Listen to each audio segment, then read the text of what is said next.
নমস্কার, সুপ্রভাত সবাইকে। আজকের ইএমএস ক্লাসে যে বিষয়টা বোঝাবো সেটা হচ্ছে কমিউনিকেশন, অর্থাৎ যোগাযোগ। তো দেখা যাক কমিউনিকেশন জিনিসটা কিরকম।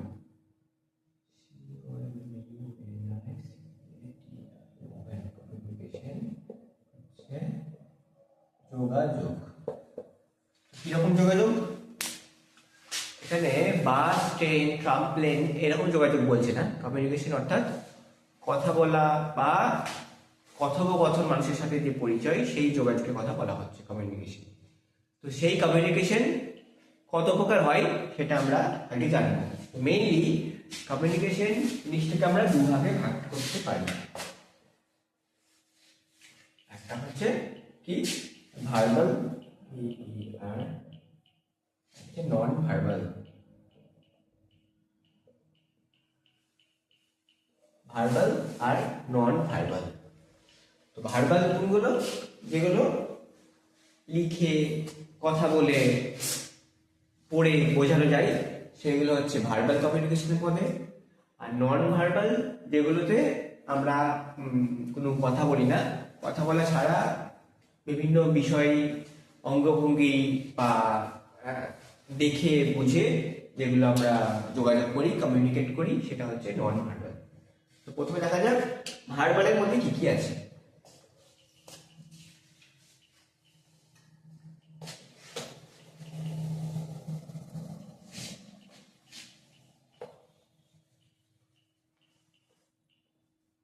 ভার্বালের মধ্যে আমার আছে এখানে রিডিং, রাইটিং,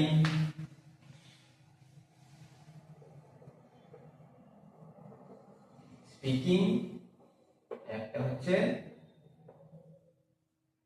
লিসেনিং। রিডিং কোনগুলো? যেগুলো পড়ে পড়ে বোঝানো যায়। যেমন কোনগুলো হতে পারে রিডিং এর মধ্যে এবং রাইটিং এর মধ্যে? বুকস হতে পারে, ম্যাগাজিন হতে পারে, আর কি নিউজ পেপার হতে পারে, অ্যাসাইনমেন্ট হতে পারে, যে কোনো রকম জার্নাল হতে পারে। আর কি কি আছে?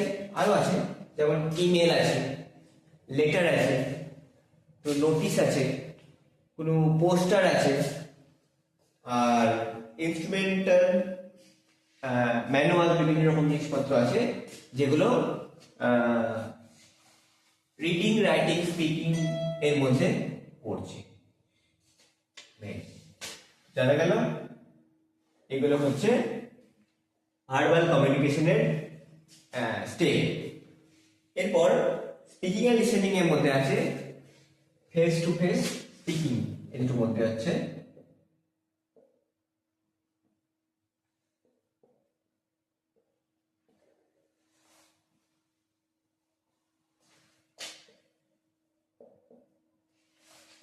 Face to face speaking, call, video call. এইগুলোর মধ্যে এগুলো হচ্ছে স্পিকিং এবং লিসেনিং এর মধ্যে পড়ছে। তাহলে এই জানা গেল আমাদের ভার্বাল কমিউনিকেশনের মেন পার্টগুলো। ঠিক আছে? তো আজকের বিষয়টা এটুকুই। পরবর্তী পার্টে আমরা নন ভার্বাল বিষয়টা দেখব। ধন্যবাদ।